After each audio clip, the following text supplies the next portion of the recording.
Once upon a time, in a quiet mountain town surrounded by misty hills, there lived a 25-year-old man named Elias. Elias worked in a small workshop, polishing stones for a living. Every morning, he sat at the same wooden table, shaping dull, rough stones into tiny ornaments that no one really noticed. But lately, Elias felt empty. No matter how much he worked, nothing felt good enough. His hands were tired. His heart was heavier. His friends had already moved to the city. They were earning more, doing bigger things. Elias, on the other hand, was still here, struggling to make ends meet. At night, he lay awake, staring at the cracked ceiling.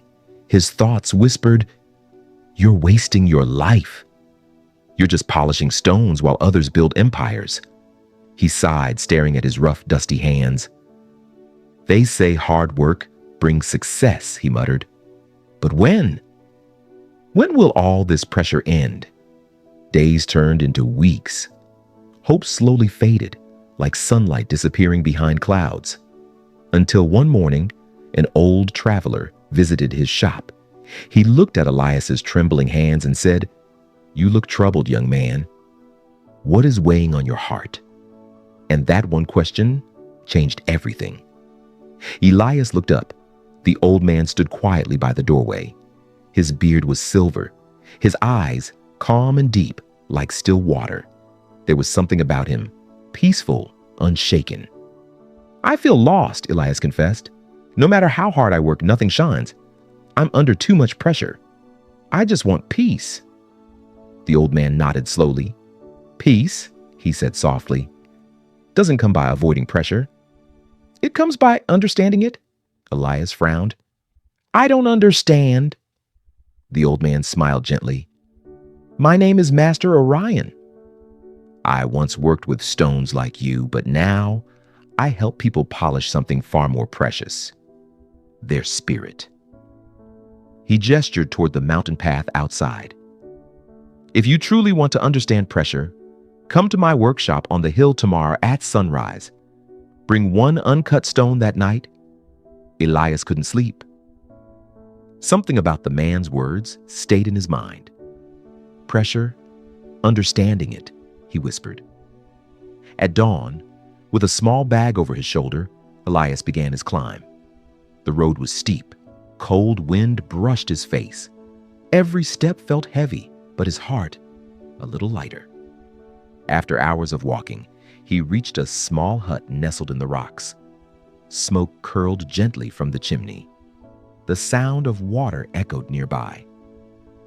Master Orion sat there, quietly polishing a single rough stone under sunlight. He looked up, smiled, and said, "You came. Good.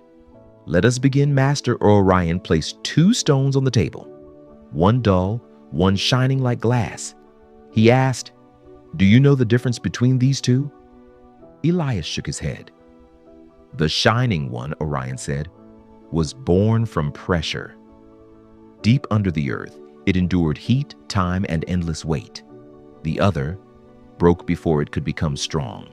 Then he handed Elias a small, rough black stone. "This is your task," he said. "Hold this stone in your hand and polish it with sandpaper for 3 hours. But there's one rule. If you stop, even once, you must start again." Elias frowned. 3 hours?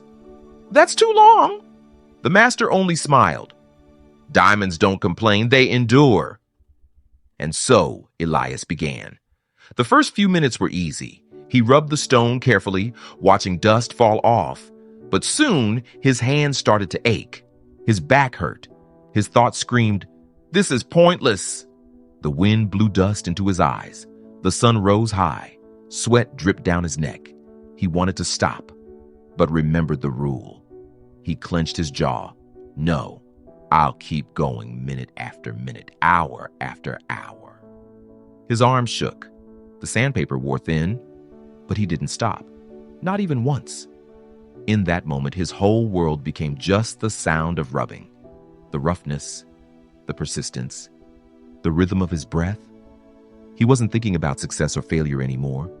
He was simply present, one stroke at a time.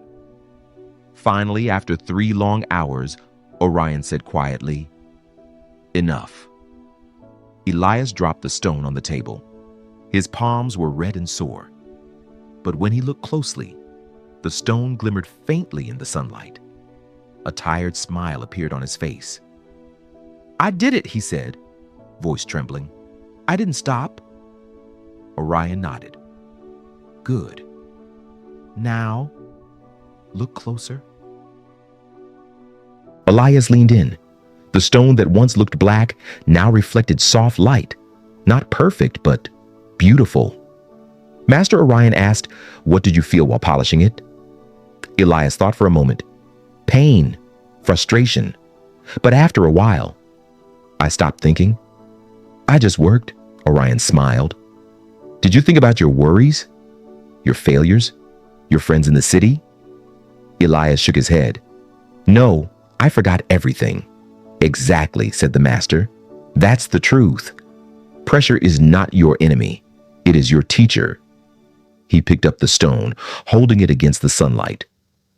When life puts you under pressure, it is shaping you, just as you shaped this stone.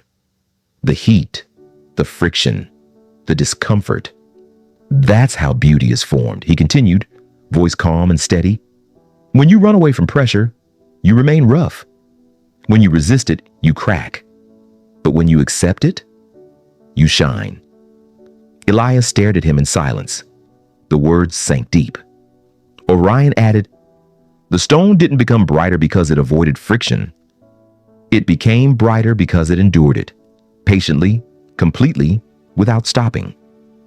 He looked directly into Elias's eyes. "The same law applies to you. You are being polished by life itself.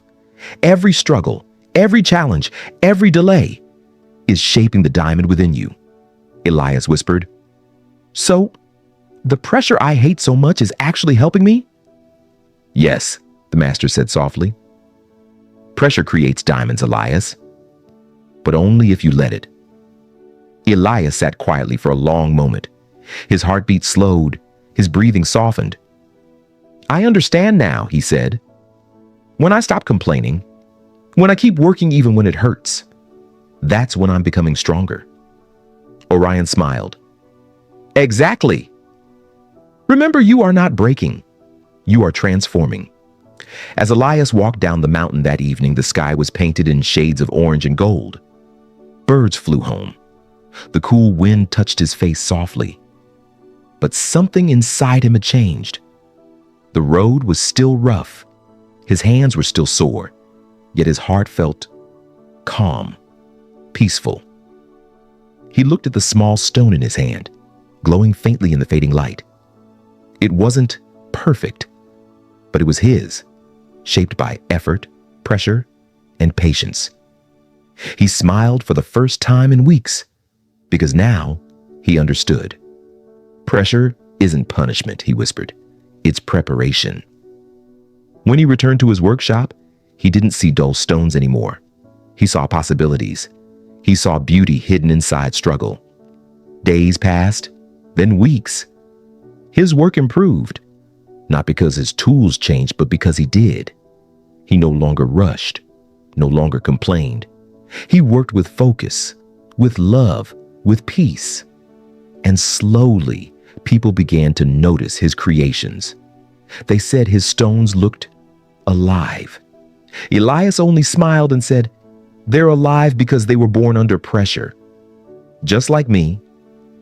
From that day on, whenever life tested him, he remembered Master Orion's words. Pressure creates diamonds, but only if you let it.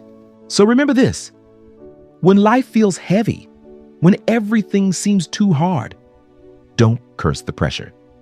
Embrace it, because that pressure is shaping you, refining you, preparing you. The world's brightest diamonds come from the darkest depths. And so does strength. You are not breaking. You are becoming. The next time you feel tired or lost or under pressure, take a deep breath and whisper to yourself, "This is not the end. This is how I shine." If this story touched your heart, Give it a like and share it with someone who needs hope today. And if you want more inspiring stories like this, subscribe to Tales by Zahra, where every story reminds you, you are stronger than you think. You are brighter than you know. Thank you for watching.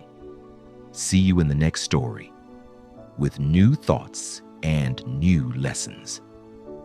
Until then, stay strong and keep shining. Diamond.